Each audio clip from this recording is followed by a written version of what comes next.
All right, so hopefully you can see this screen. So what you see on the screen is a website called raremaps.com. Now, you know what the enemy does, right, family? Because sometimes when you start to share this truth, they'll try to get out there, get ahead of you, and try to change stuff. I've literally dropped some links. I would do videos and I would put links in either the description, somewhere on the video to the actual reference. And you know what they would do? After over time, they would change the links so that over time those links would be no good. Or if I would point people to certain web pages, like let me show you this web page here. Let's see, do this web page here. All right, so we got the Lakesh relief. It's going to pull up this right here, and let's click on that. Let's see where it's going to take us. Hopefully, it takes us to the actual page. All right, and we are on the right page, and it's going to ask for cookies. Always reject the cookies. All right, so if you can see it here, museum number. The museum number of choice is 124911, 124911. And again, I'm just bringing this up. I just like to kind of just bring this up as a proof of who Judah or what Judah looked like. Now, what I used to do is come over here and I would click on the fourth tile. Like if you go to the bottom of the page, you'll see these tiles here. I used to click on this one. But what happened, family, is after I kept bringing people to this page so that you could see that the children of Judah were a dark-skinned, melanated people with nappy, woolly hair. This picture all of a sudden magically got blurred out. This picture's not blurred out. That picture's not blurred out.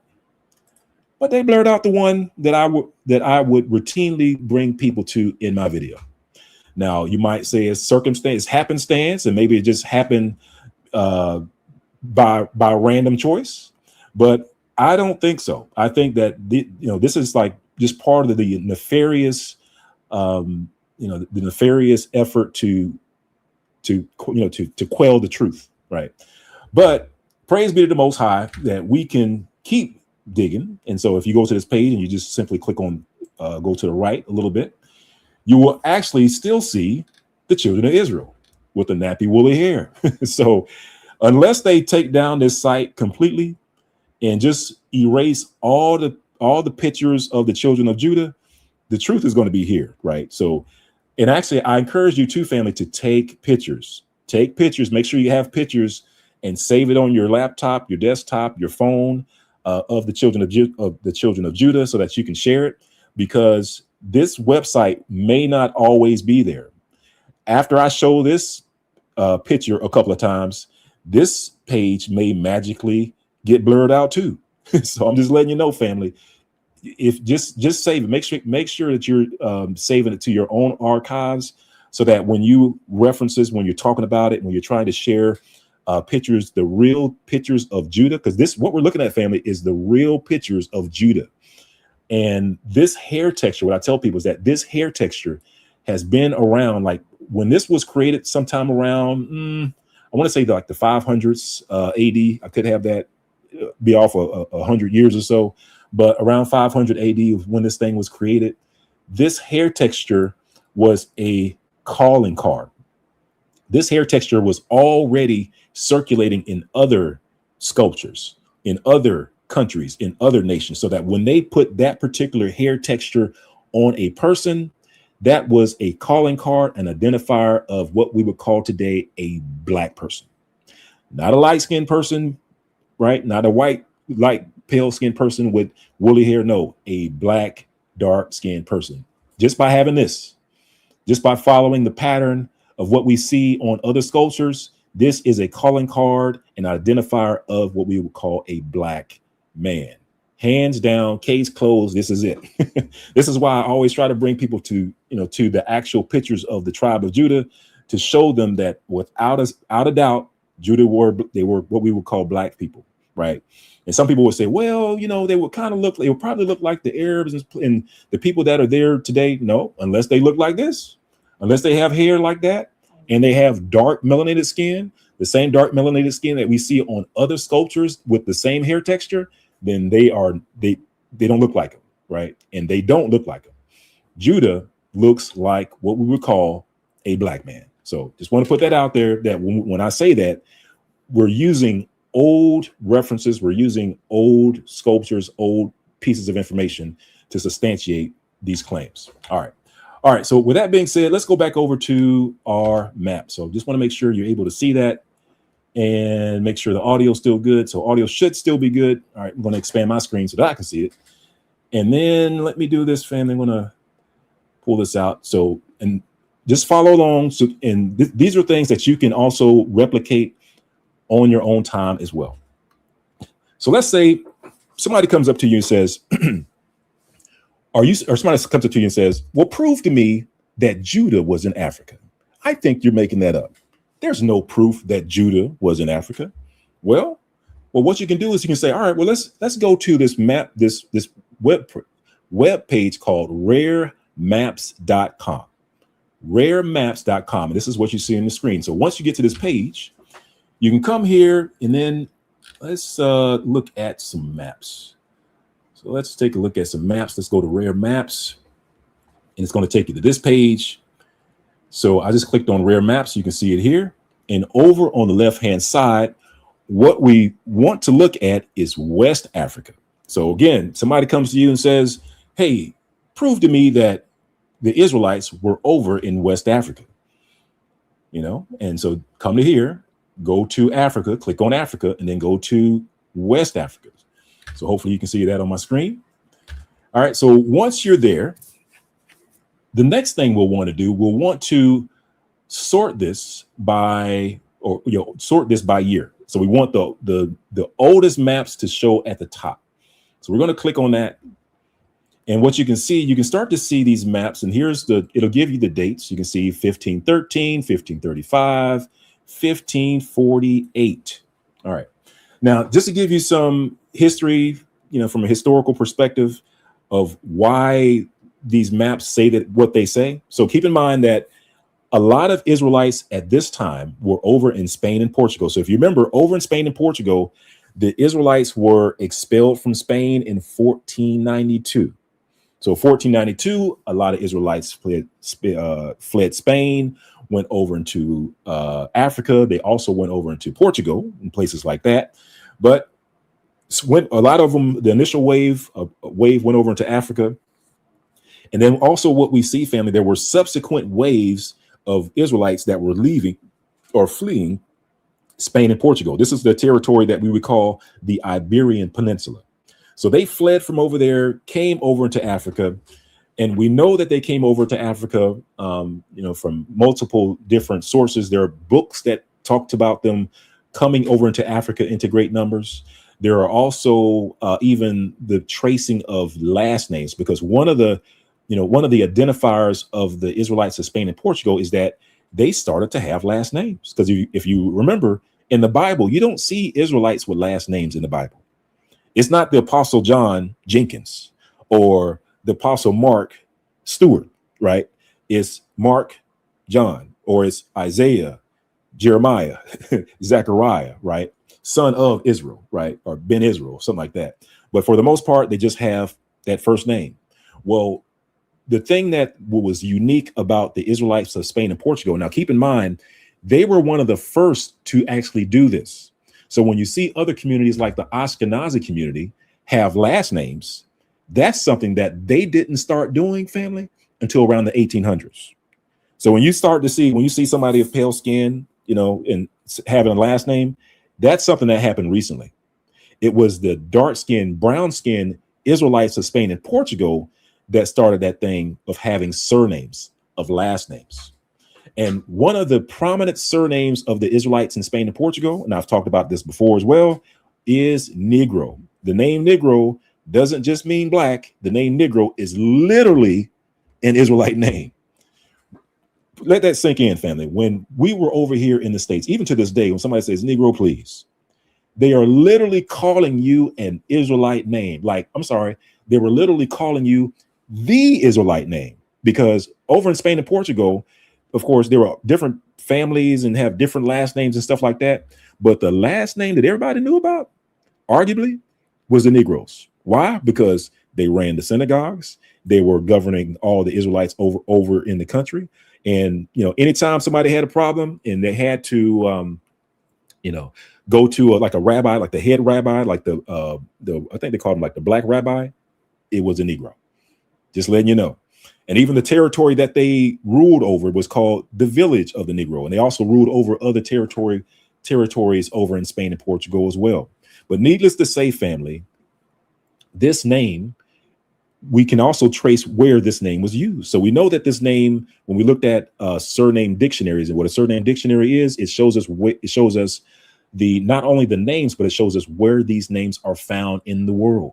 And of course, we find the name Negro in Spain and Portugal, which we expect, but we also find the name Negro over in Africa, over in North Africa, which is what we would expect because the Israelites in Spain and Portugal were expelled. They fled over into Africa. So that is just another way that we can track Israel in Africa. All right. So again, I guess the reason why I'm bringing this up, family, is because just to give you some background of these maps, because these maps aren't just occurring in isolation. They are occurring, or they are being created in the middle of an expulsion. They are occurring in the middle of the Inquisition, because the Inquisition was started in Spain, and eventually it was started and implemented in Portugal. I believe it was in 1548 or 1546 or 1548. It was actually implemented in Portugal.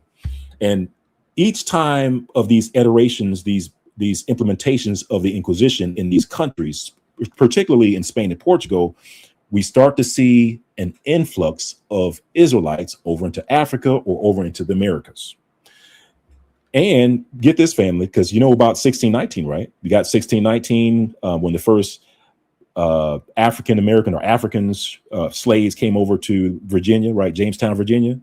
Guess what? That also coincided with another implementation of the Inquisition over in Spain and Portugal. I'm telling you, family, like all this stuff, all this history is all tied together.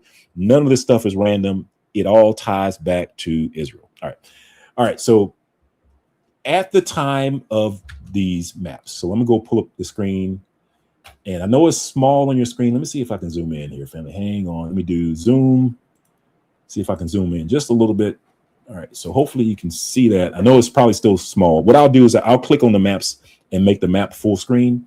But the thing I just want to show you here, family, is the dates. So 1513.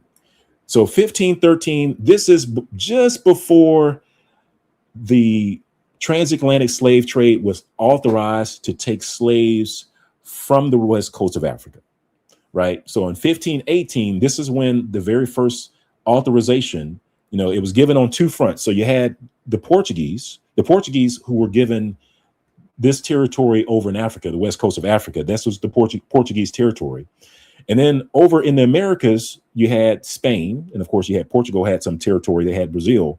But for the most part, it was like Spanish territory.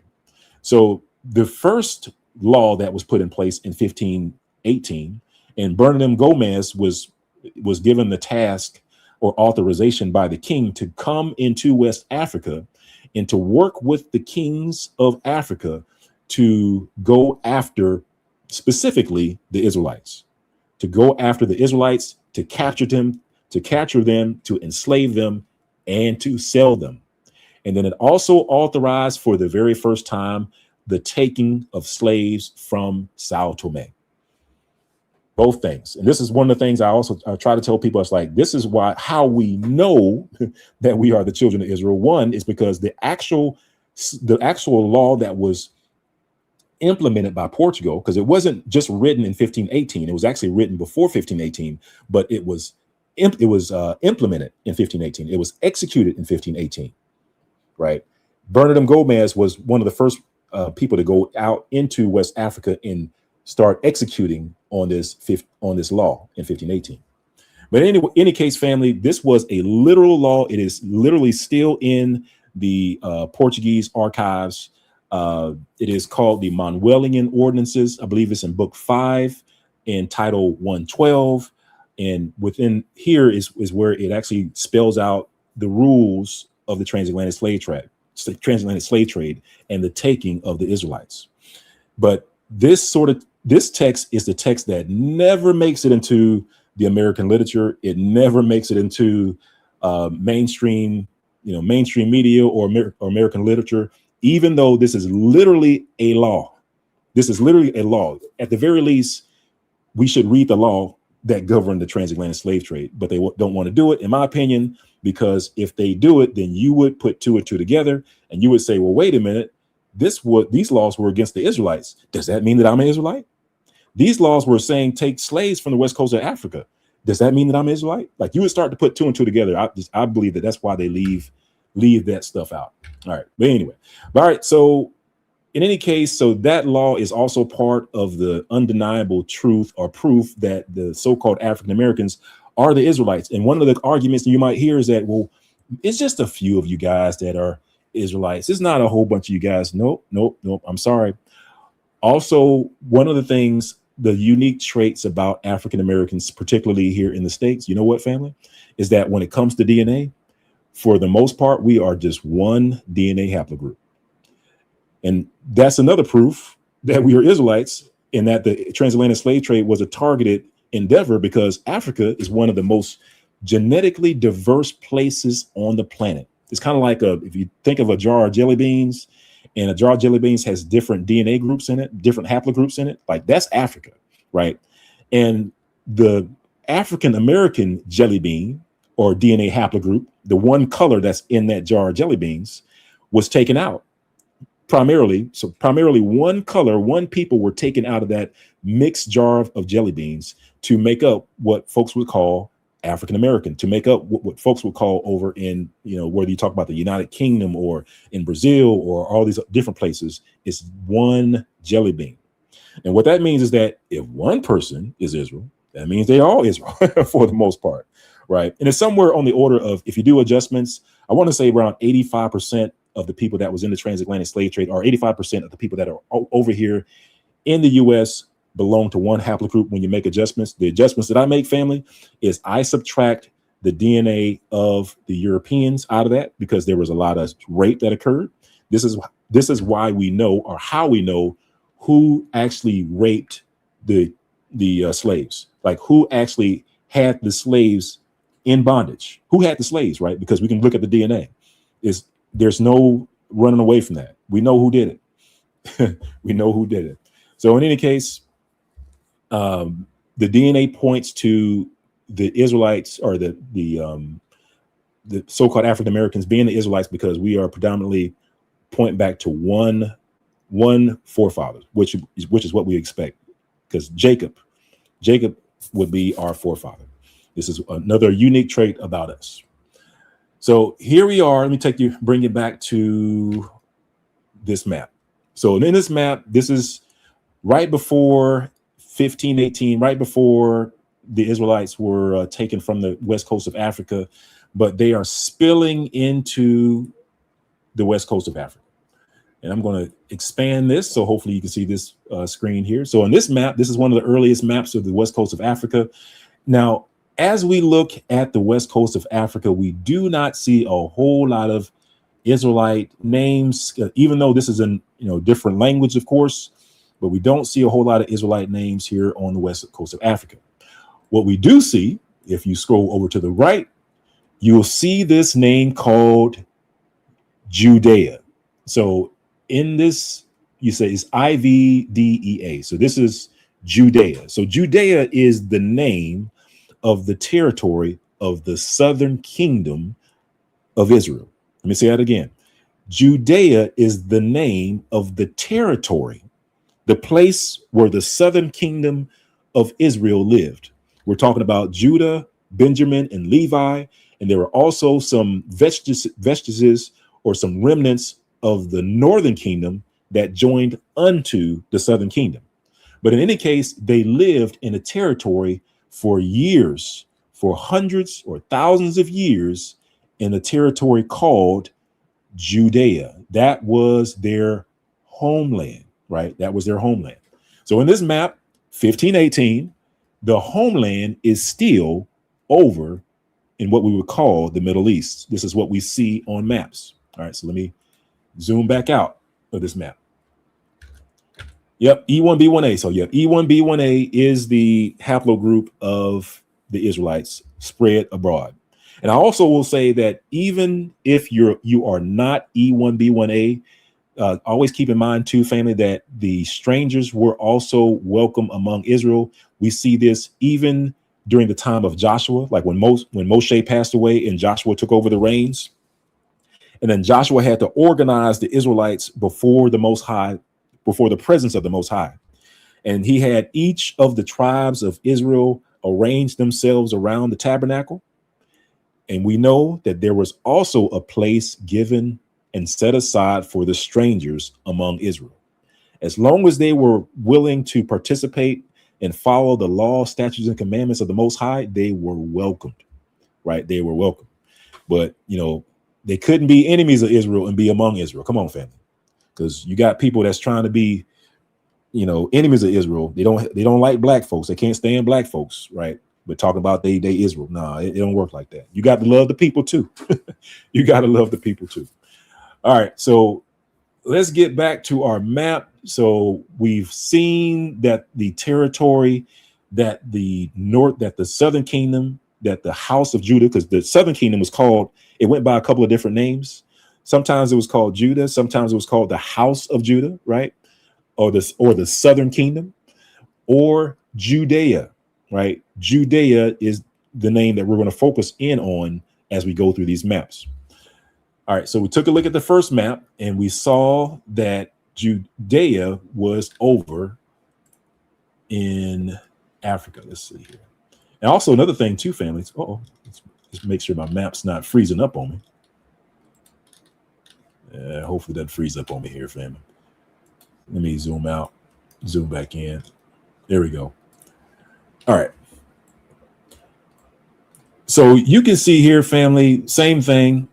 Don't see a whole lot of Israelite names here on the west coast of Africa. But we do see Judea over in the Middle East. So the territory, the homeland of the Israelites, and this was during 1535. So again, now we're a little bit after the time of 1518, and now the Israelites are being taken from the west coast of Africa. There are still a lot of Israelites at this time, family, over in Spain, over in Portugal, because a lot of them, some of them were still in Spain. Some of them went north up towards France. Some of them went west over towards Portugal.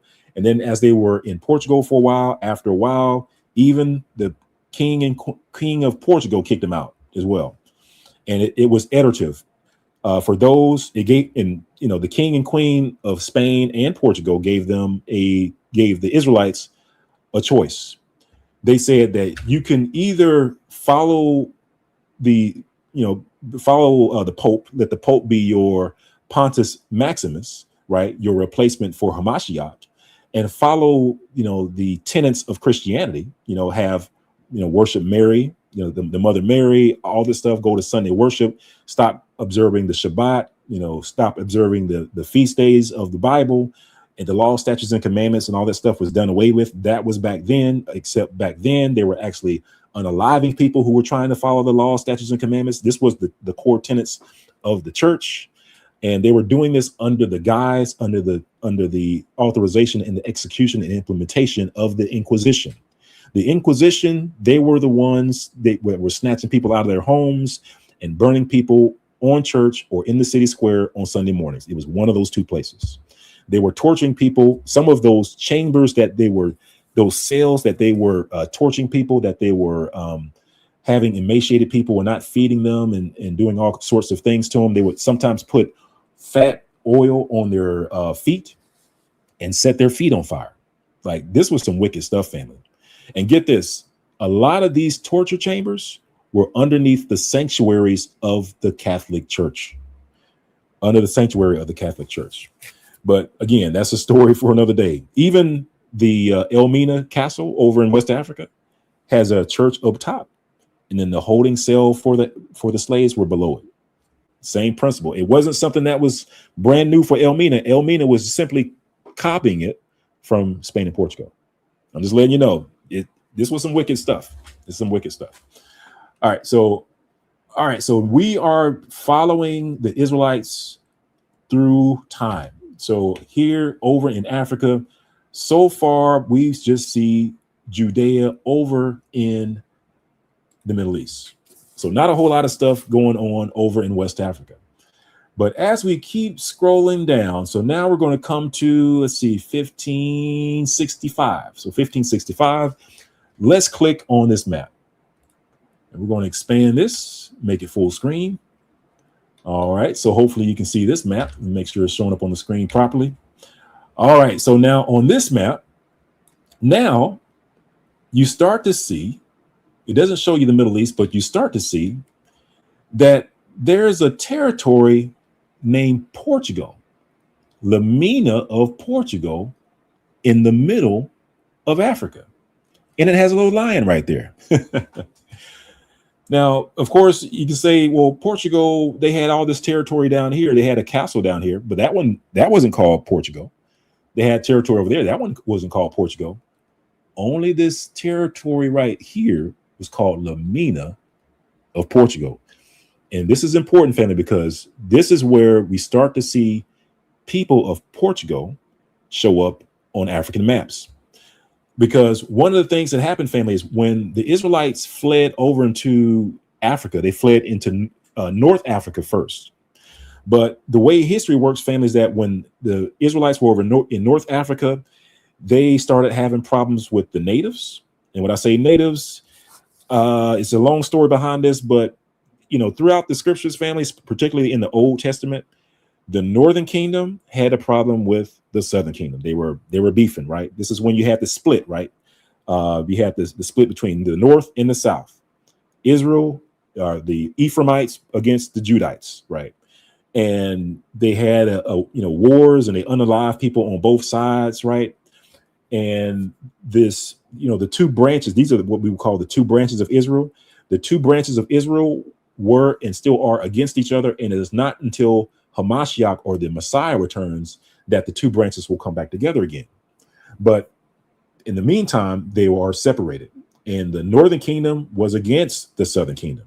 The Northern Kingdom tried to get rid of the line of David, right? This is what they did. They were literally family. They were literally enemies of the Southern Kingdom.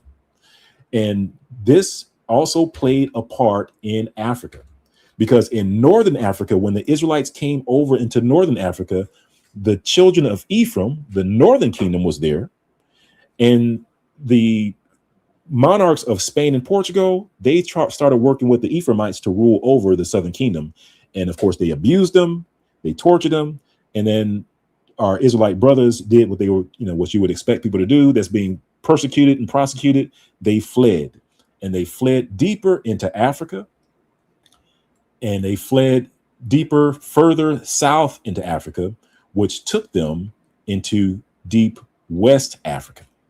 This is why you start to see Portugal, or, what we're going to start to see in some of these other maps, we're going to start to see some unusual territory start to pop up right around here. Right around this area is what we're going to focus on. All right, where it first says Portugal, Lamina de Portugal. And this was in, let me get this date again. This was in 1565, right? 1565. Again, these maps didn't just occur in isolation. These maps were written during, the implementation and execution of history, of what's going on over in Spain and Portugal, what's going on over in the world, and what's going on over in Northern Africa as well, too. Because in Northern Africa, Israelites were being persecuted, started fleeing south. And so what we start to see some slight changes in these maps. All right, so that's 1565. So let's see if we can start to notice any differences in these later maps. So this is 1598. So let's just take a peek in on this map, see if there's any changes in these maps. Genoa, no, not yet.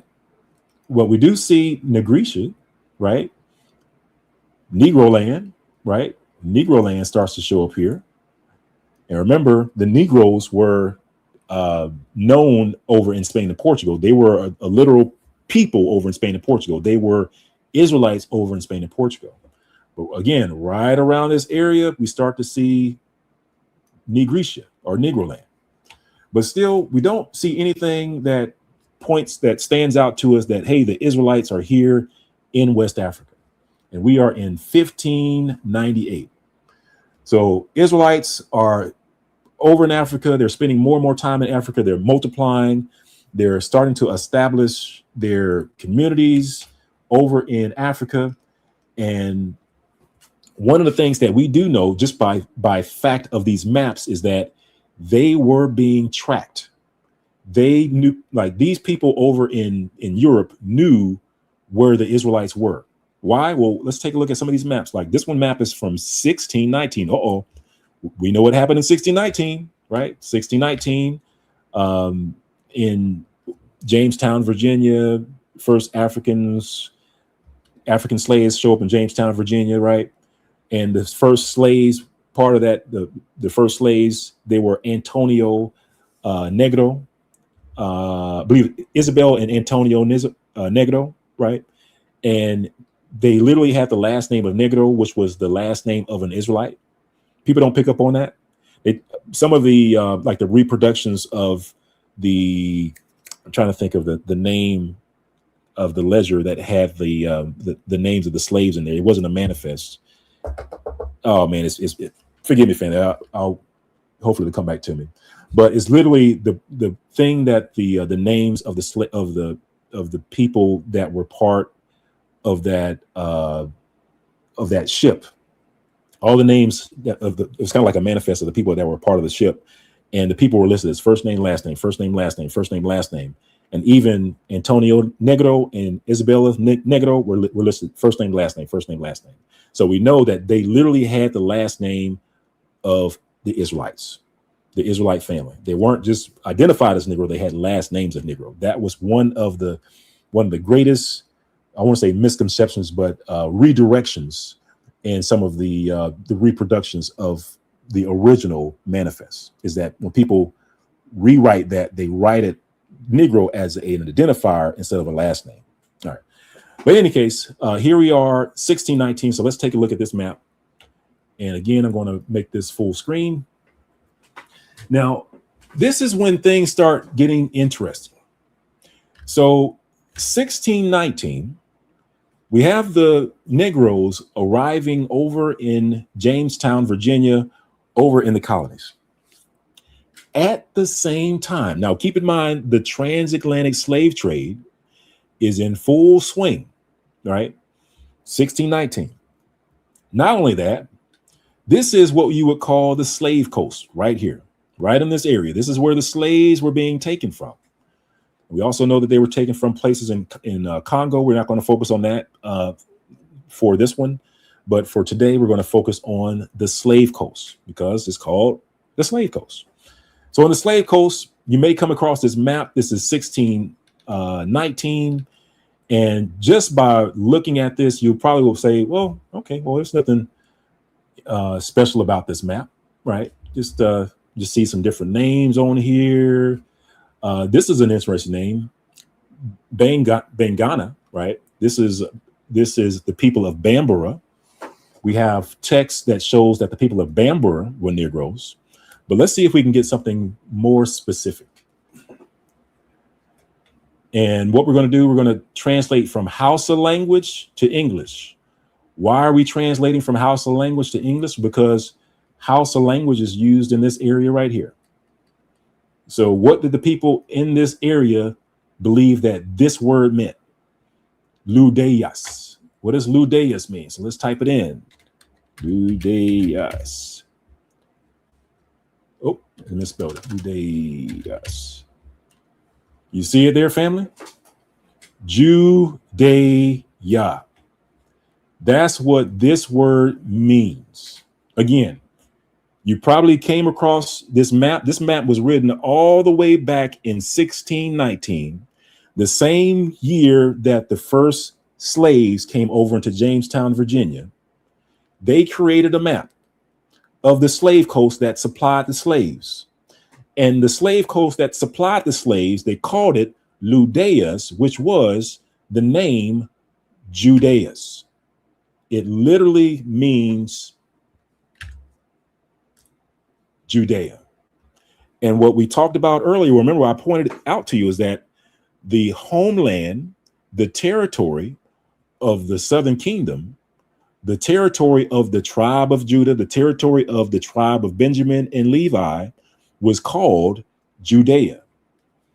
And then here we are, we have over in West Africa, a territory called in the native tongue of the Africans, Judea. Let that sink in for a little bit, family. I just want to show you, family, that the point in showing you this, family, is that I want you to see that this has been there the whole time. This map was written in created in 1619. It was there the whole time. It's not like the truth was hidden. It just wasn't explained. That's all it was, family. Just think, if you knew when you were first looking at history and somebody popped up this map in your history book and they explained to you, oh yeah, this is Judea. It says Judea.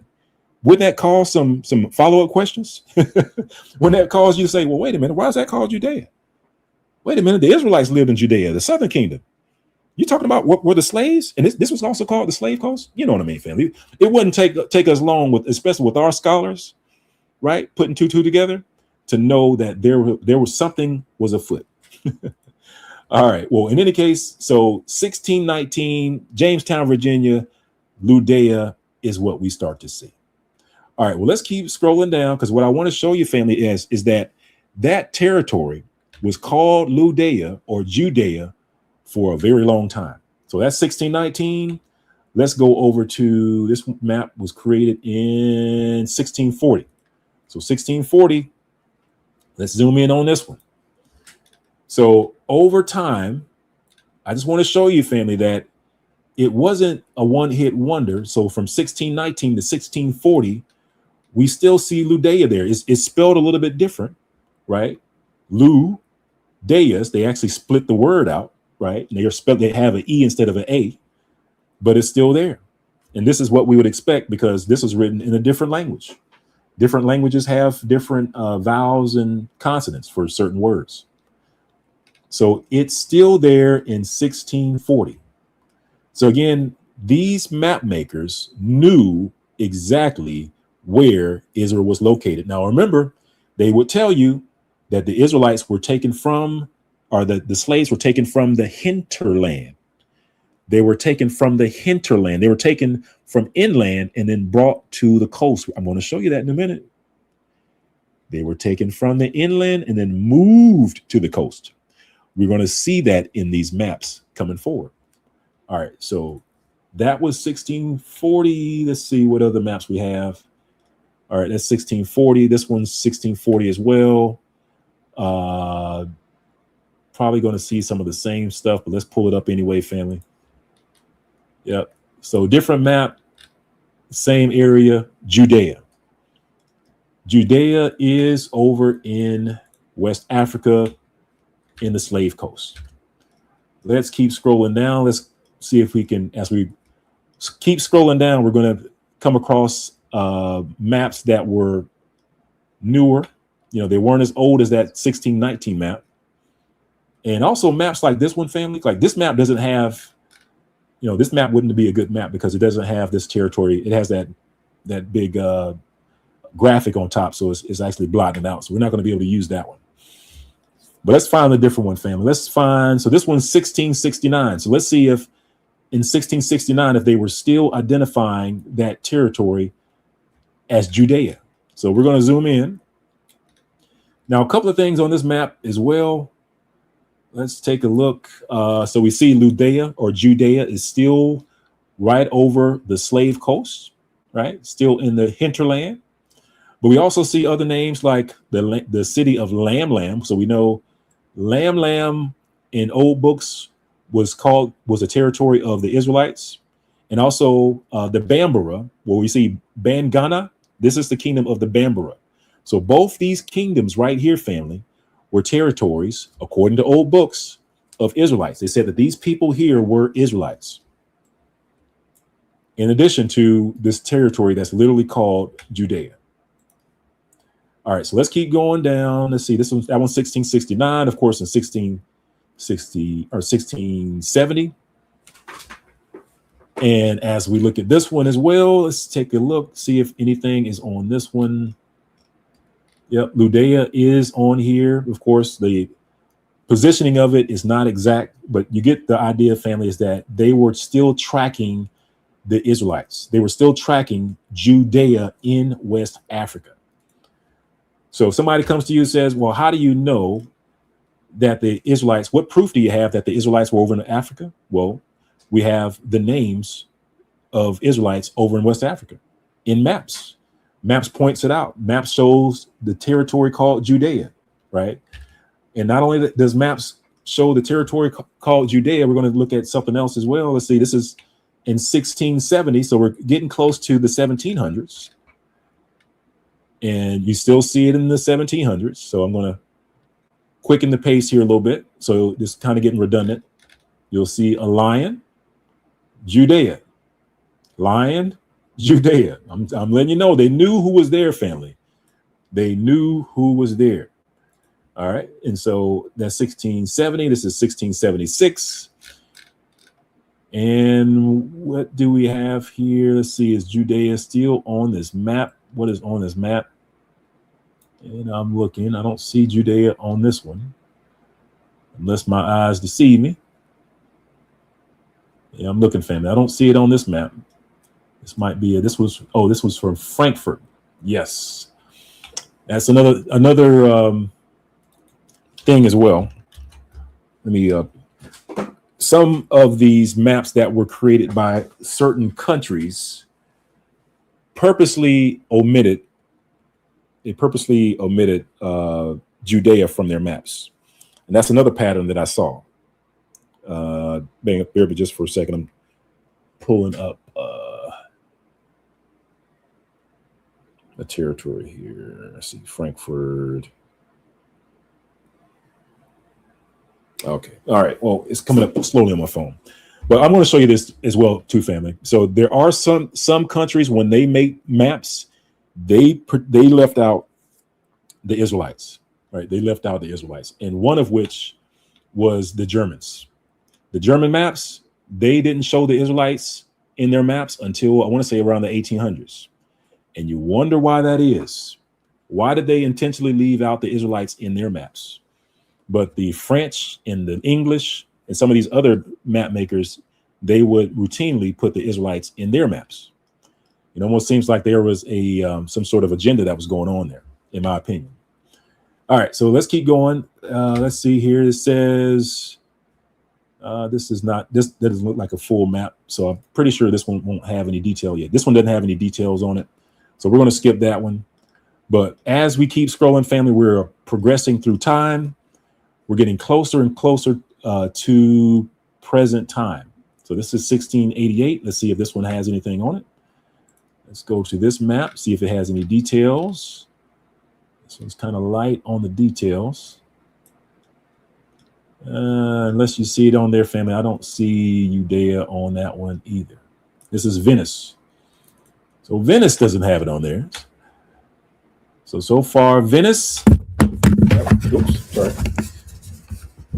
That would be Venice, Italy, and Germany do not have the Israelites on their map. Just knocked over my microphone. Let me pull it back up. All right. All right. So let's see if we can find another map here. This is another map. Let's click on this one. Zoom in. And this one is Amsterdam. So French, again, French maps, English maps show Judea, right? French maps, English maps, Judea. And remember that at some point in time, England was, they were, primarily the ones that were pulling the slaves from these territories. But in any case, French maps and English maps, they show Judea. So far, we saw that the German maps and the Italy maps, the Italian maps, leave it out. So we keep going down. So Judea is there. I guess my point here, family, is that Judea has been there at this point since 1619. Judea has been there for years, right? Still on maps, even there. Even in 1695, Judea is still there. So pretty much from 1619 all the way through the rest of the 1600s, Judea is on the maps for like over 100. Let's see if it's over 100 years. And we're at 1707. And let's see if what maps this is. This is from Paris. So this is a French map. So a French map, we would expect to see something about Judea. So here is where we see the change, family. And now also keep in mind too, families, that over time, the Israelites are still getting persecuted over in Africa. Their communities are being raided by Muslims or Arabs, right? They're being raided and they're being pressured, and they're moving from one place to the next just to try to get some peace and shalom.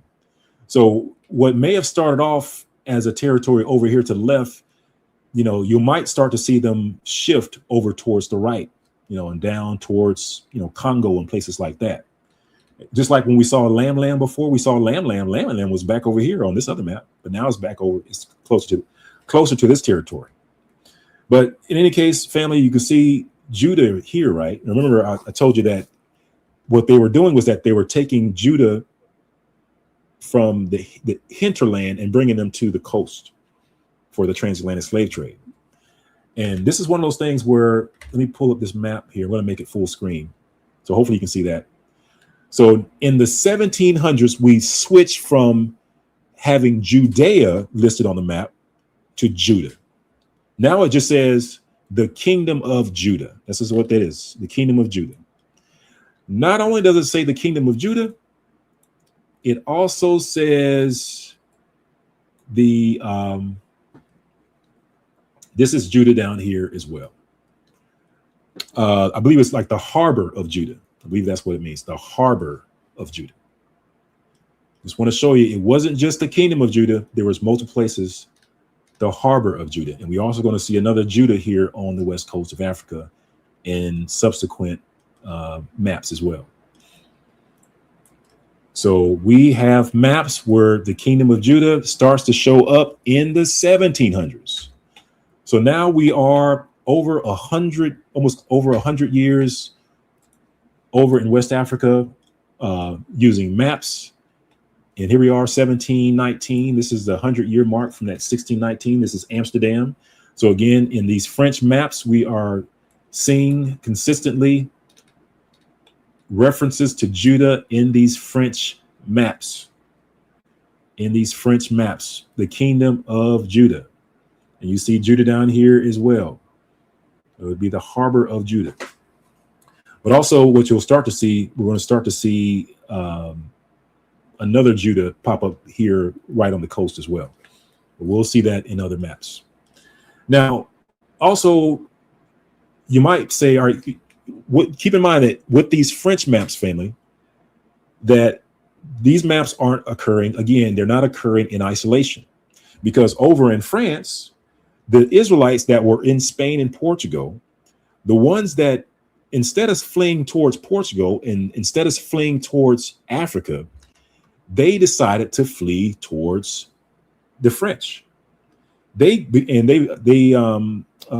stayed in this territory. It was called Navarre. Navarre, back in the old maps, was a territory that was right on the border between France and Spain. And eventually they would move over into the territory of France. And they would become a people called the Hottentots. I want to say Haganats. I know I'm mispronouncing that, Haganats.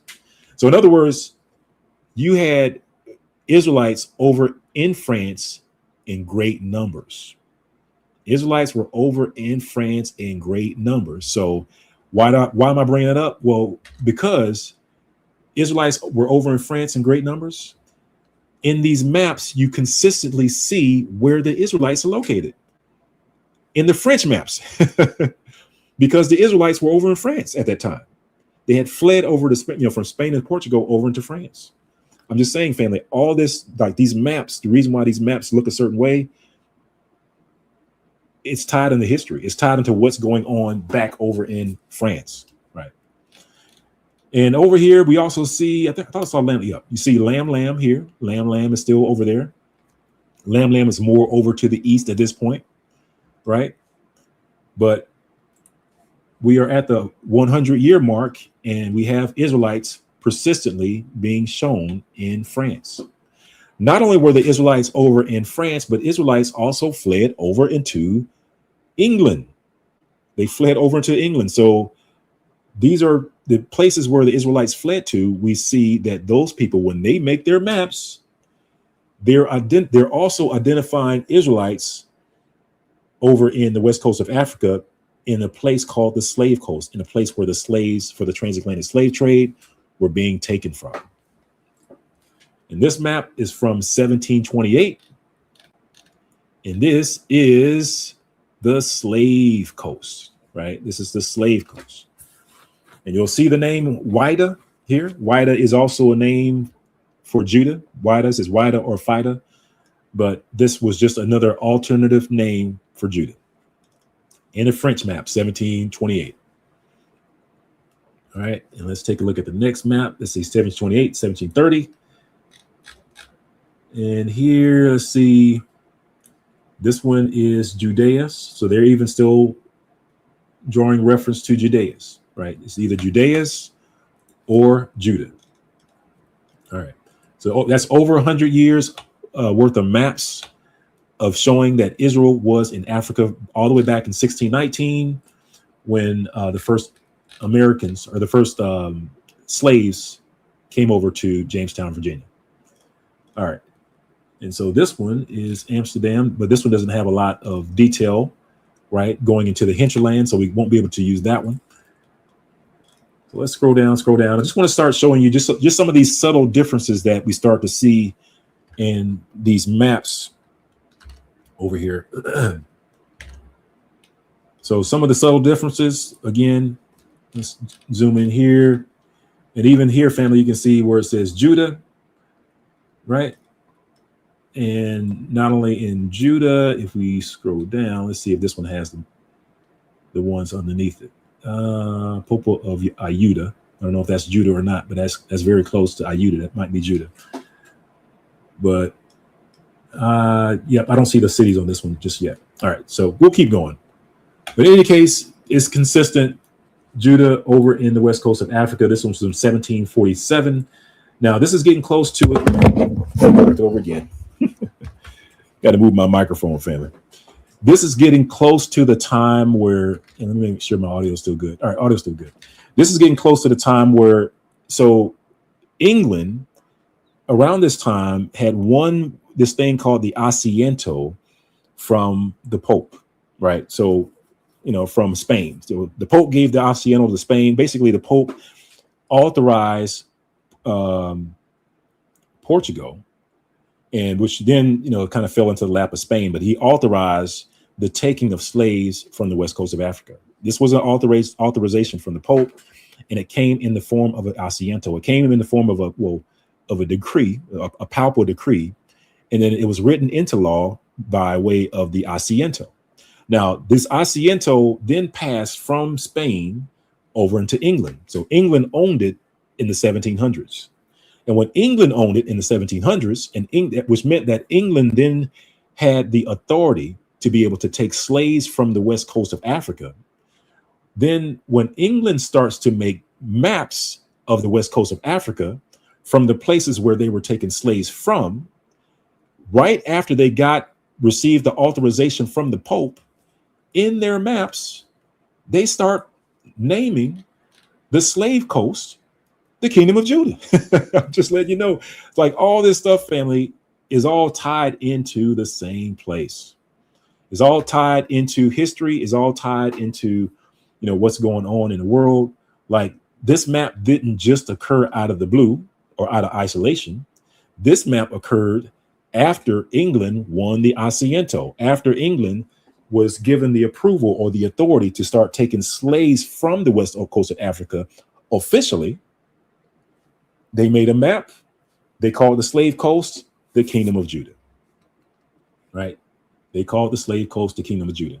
So I just want to let you know, family, that the reason why, and also kind of explain to you the reason why you start seeing some of these subtle changes in the maps some of these changes in the naming of this region on the west coast of Africa. Like, why is it called the Kingdom of Judah starting in 1747 by the English?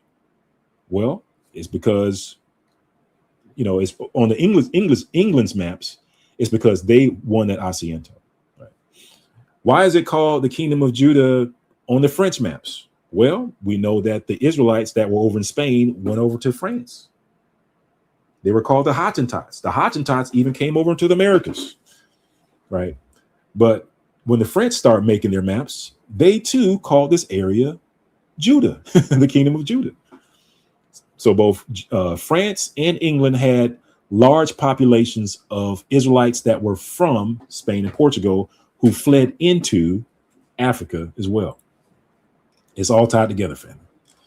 All right. So now that we've established that, I'm just going to scroll down a little bit. So we're going to scroll past. We were in the 1700s. I'm just looking for another map that has good detail in it of the west coast of Africa. This one's from 1777. Let's take a look here. I'm not sure if it has detail. So 1777, Venice. I'm not sure about Venice. Haven't had good luck with Venice, but yep, Venice actually has the Kingdom of Judah on their map. And so we see here Roya Dahomey, and it says they have the servants of Adara and Judah. So basically, Dahomey, or the tribe of Dan, like Dan, or the home of Dan. Remember, the northern kingdom was against the southern kingdom. And on the west coast of Africa, you see the northern kingdom ruling over the southern kingdom. And where they ruled over the southern kingdom were sold as slaves. The two branches were against each other, family. The same things that were going on in the Old Testament was happening over in the west coast of Africa. This is why when we started going through that thing where people were trying to say, well, hey, let's join with our brothers of Ephraim. I'm like, I don't think you want to do that just yet. Not according to the scriptures. The northern kingdom still got the beef with the southern kingdom, and they were still unaliving the people of the southern kingdom. They were still enslaving the people of the southern kingdom. I think you might want to wait on Hamashiach for that one. I'm just saying. And that's one of the things when we move into certain communities over in West Africa, family, you could be moving into the Ephraim community, and that animosity could still be there. I'm just letting you know, family. It's like, just because somebody's dark skinned and melanated doesn't mean that they are going to be a friend of Judah. They could be the northern kingdom. They could be Esau, right? Because Esau also in Africa, they are dark skinned melanated people. There's a people there called I believe it's called the Ido people, right? And they say that they are literally from descendants of Esau. It's like, that's what they say. So anyway. All right, well, let's take a look at this one. Let's just drill into this one just a little bit, family. I just want to show you that on this one as well, you'll see where it says the slaves, right? It says the slave coast. And you'll see where it says Judah here as well. What we'll start to see is that there's also a city called Judah. Not only was there a territory called Judah, but there was a city called Judah the closer we get to the 1800s that starts to show up on these maps. And let's see if we can find it. All right, so this is 1784, west coast of Africa. Let's see, this is from Venice. So Venice looks like they're having some Judahites there. Now, keep in mind, family, that also in Italy, at some point, the Israelites were allowed to go over into Italy. They were allowed to live over in Italy for a time period. So over in Italy as well, at some point, especially in the 1700s, we start to see they too recognize the slave coast as the Kingdom of Judah. Not only did they recognize the Kingdom of Judah, but if you zoom in here, you'll also see that they have a city called Judah. This is what you see right here. So you got the territory, and then you also have a city right on the coast, right on the coast.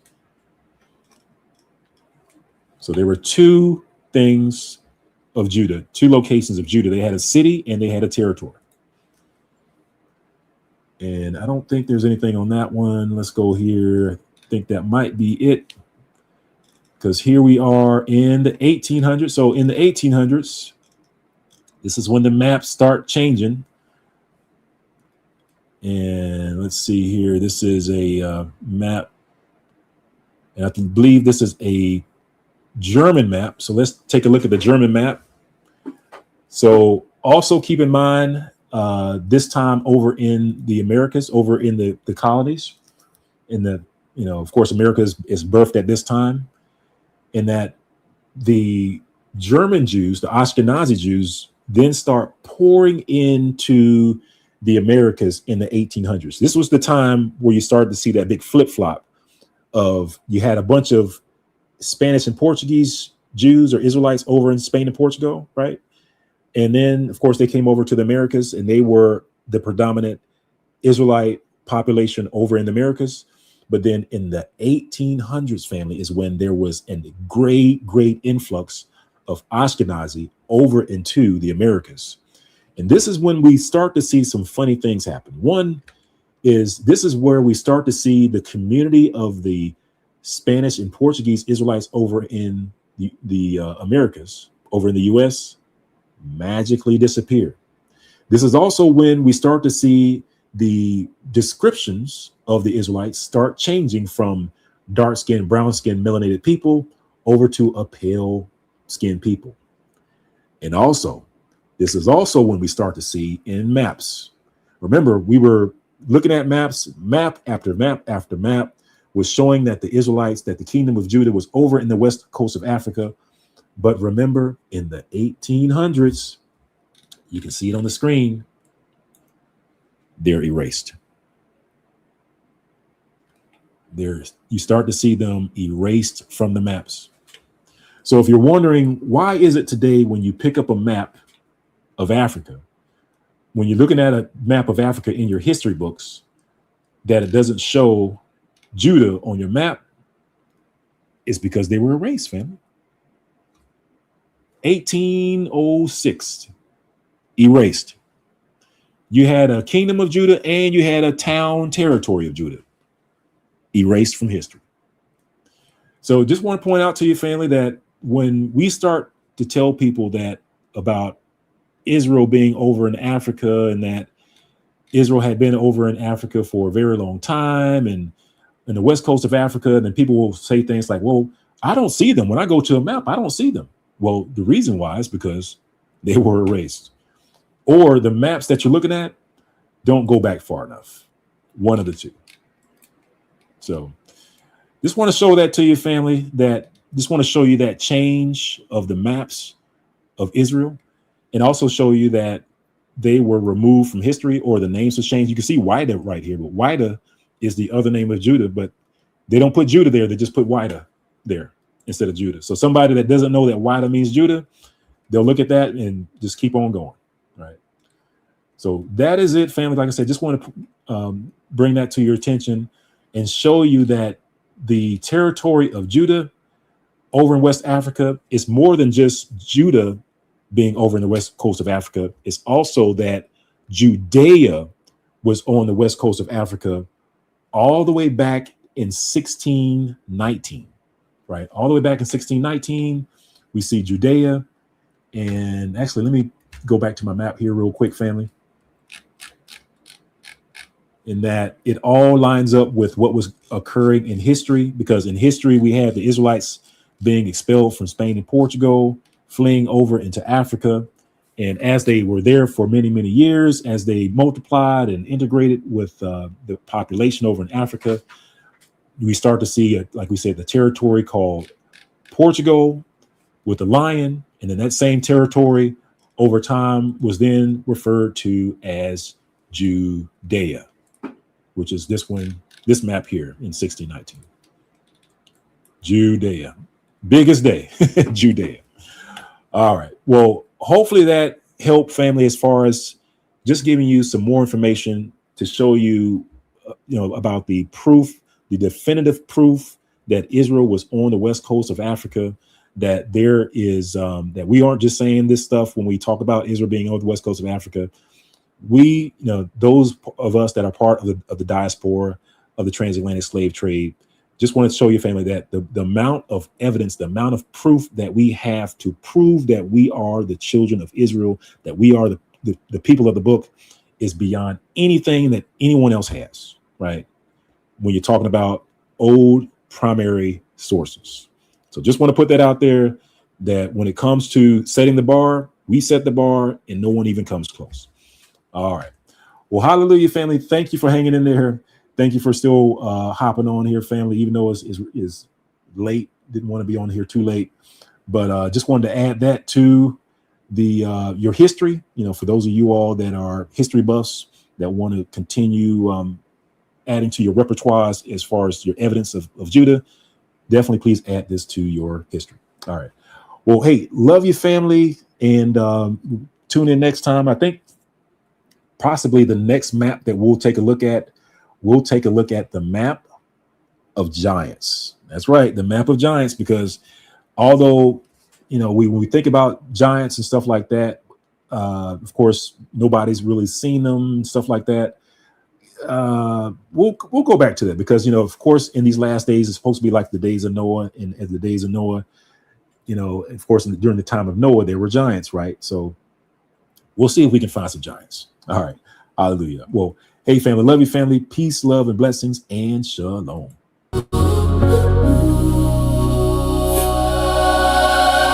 When you see these signs, you better look up.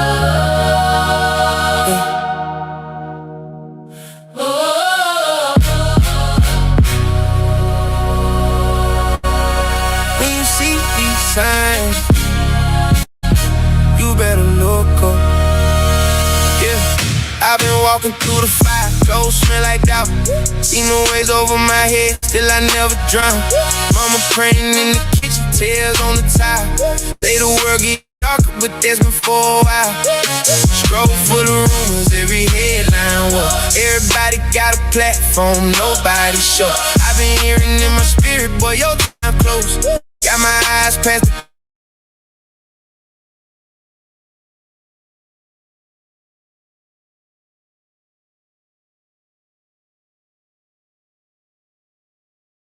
then he said, watch close when I show signs. When you see these signs, look up. Your redemption's getting near. Don't run. Keep your head to the sky. Don't fall. Yeah, we made for the storm. Stand bold. When you see these signs, look up. Every tear, every scar, that's love. He gon' pull you out the dirt. No fear. When you see these signs, know your redemption here. Yeah, I remember late nights, eyes red, no sleep, heart heavy like the rent, pain 7 feet deep. Homies lost on the corner, stuck in the loop. I was one bad choice from the same root. Then I heard that still voice in the backlash. Son, I paid that price, that's past tense. Every time I slip, Grace said stand up. Every time I trip, he still manned up. See the storms getting closer, I don't panic though, cause the hands on my life set the tempo. Prophecies playing out, I ain't surprised. I just tighten up my walk, keep my lamp high. When you see these signs, look up. Your redemption getting near. Don't run.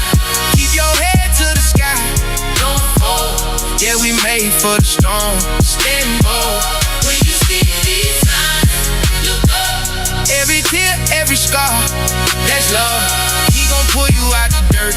No fear. When you see these signs, know your redemption here.